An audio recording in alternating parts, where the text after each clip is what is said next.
I have some tickets too, so that between the two of us, when we finish, just come to us. It's not that they're an expensive ticket to cover their costs. If you go to the gate, it'll be $5, but someone who's paid for these tickets wanted, especially faith group leaders, have a chance, and if you're not able to attend, but you know someone today that might have an interest in attending, it sounds like you've got some tickets too. Yeah, we've got some tickets as well, and we have speakers and singers, just so you know the event. Timothy Hahn. Yeah, there's some faith group leaders in the area speaking about freedom of religion, the blessing of that, and then music. It'll be a great event. So Higley Center for the Performing Arts tonight is up. And then Constitution Fair, again, another celebration of freedom of religion on Saturday night.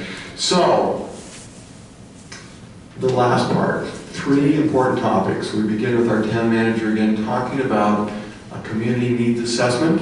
Want to make sure you understand what that is, the impact, a little discussion too, and we'll carry on, and then I'll stand up before Sherri comes up and introduce that to you. Town manager, Benediction. Thank you. I wanted to go through with you this morning at a high level. There's a lot of information on these slides because there was a lot of information contained within this study that we had performed, and Kurt is going to email each of you a copy of these slides so you can spend more time with those at your own pace. You can also go to the town's website and find the full report if you'd like to download that and go through it. From a high level, what I'm here to talk to you about this morning is the community needs assessment that the town of Gilbert had commissioned in the last fiscal year. And what that was, we partnered with the Williams Institute to understand what those human service needs are in our community. What are the gaps? What are the services that are needed? What is the population? What's the profile of those populations? To arm us with factual information that we can then collectively, as a government organization, as well as partnering with our faith-based community and other service providers, begin to tackle these needs and address the needs of this portion of our community. So I'll go over the report highlights, a review of the recommendations, and then the next steps.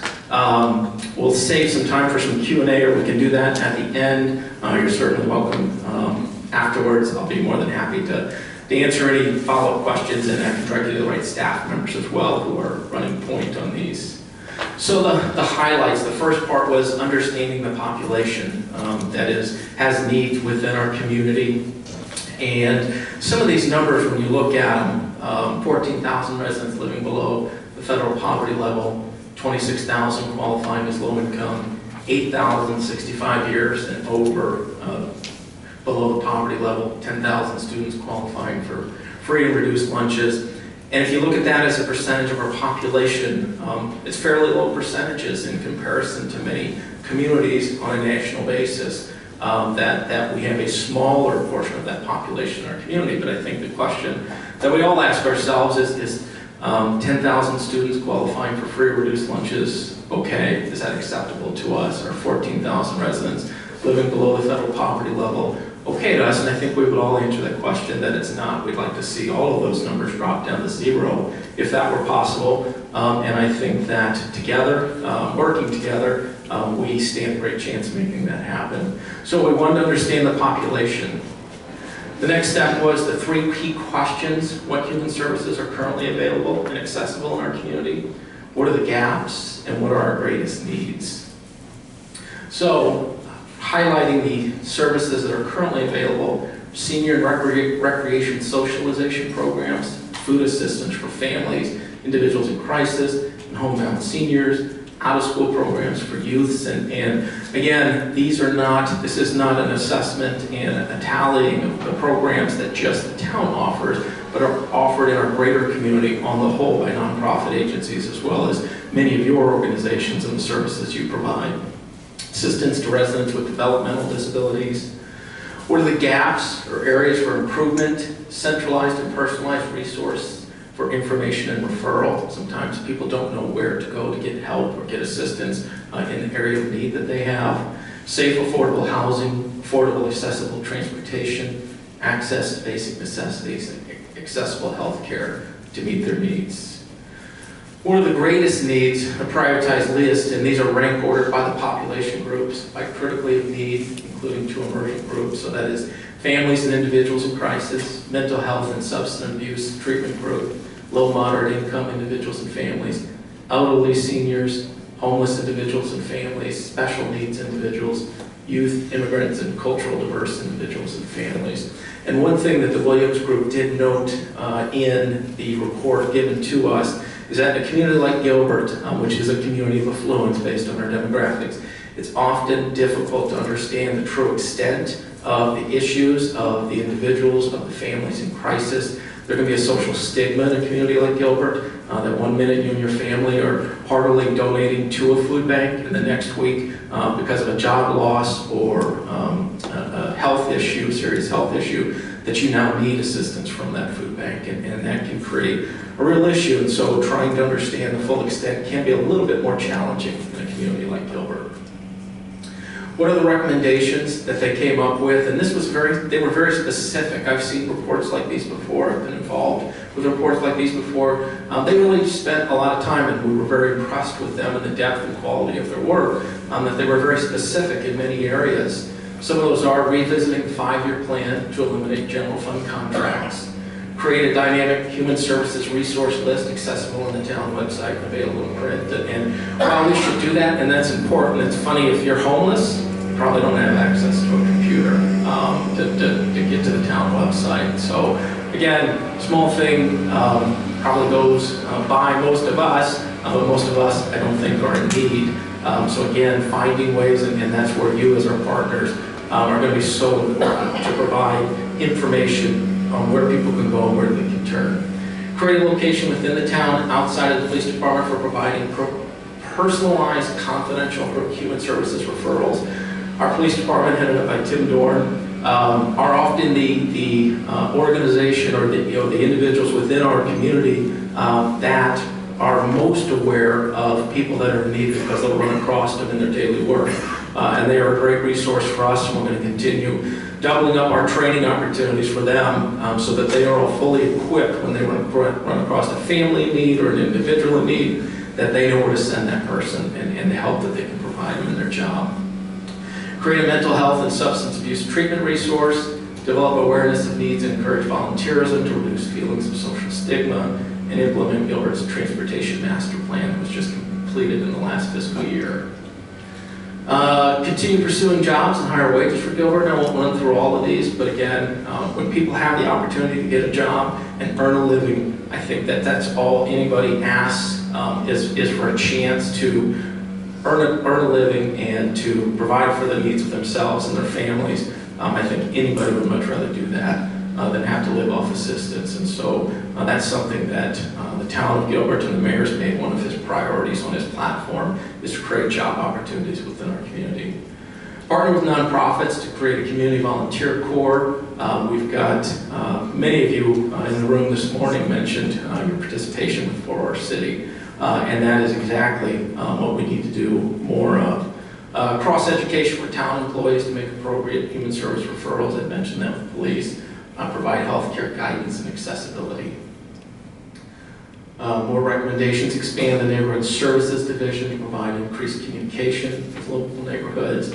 Begin to prepare now for the aging of Gilbert residents. We're a fairly young community right now, statistically speaking. Reward contract for human services for best practices and measurable outcomes. And again, there's many recommendations that you can go online and learn much more about.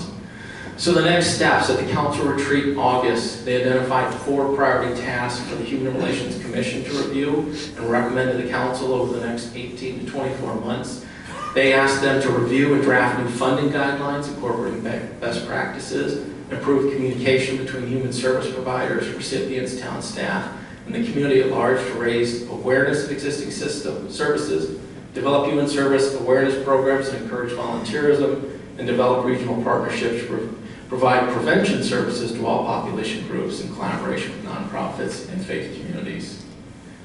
For the town staff, they identified 6 priorities for us to focus on over the next 18 to 24 months. Take a role in recognizing the need for mental health and substance abuse treatment facilities, work with healthcare facilities to create healthcare expertise in Gilbert for Gilbert residents, reconsider allocation of home funds to Gilbert low-income residents, partner with CAST to provide additional shelter space for the homeless in Gilbert, encourage council participation in events promoting awareness of human services needs, and provide new and unique opportunities for community leaders to enhance understanding of human services needs in our community. And so our greatest strengths, and this has been a journey for all of us as we work with the Williams Institute. I know many of you were probably interviewed by them as part of this study, and as we look, as now we are armed with factual information of the challenges we have in the community and the areas in which for us to focus, our greatest strengths and how are we going to accomplish this task. And the one thing, as I read this and as I thought about it, and as I look at everybody in this room today, I think that our greatest strength truly is the love we have for Gilbert. Because when you love something, you will go that extra mile. Not like you love cheesecake or you love the St. Louis Cardinals, which the mayor happens to love. It's the love you have for God. It's the love you have for your spouse, for your children. When you truly love something, you will go the extra mile, you will give the extra effort, you will fully commit yourself to accomplishing whatever that goal is that's in front of you, or whatever you have to do to achieve the outcome, or the relationship that you want to have with that person or with God. And I think it's the love that we have for Gilbert as a community. And I know I see that in our staff when they go above and beyond to serve you. I see that in our mayor and our elected officials when they give unbelievable amounts of their time to this community to address the needs. And I see it in all of you by giving your time this morning to work on this very serious issue that we have before us. But I think we can do it. The people, the clean, vibrant, attractive community, we're family-oriented, we have great schools. Our police and fire departments, I think what you heard from Chief Jobusch and Chief Dorn, while they do fight crime, they do fight fires, they love this community as well. And all of their firemen, all of their patrolmen, they are here to proactively make sure that Gilbert is a great place to live and a safe place to live.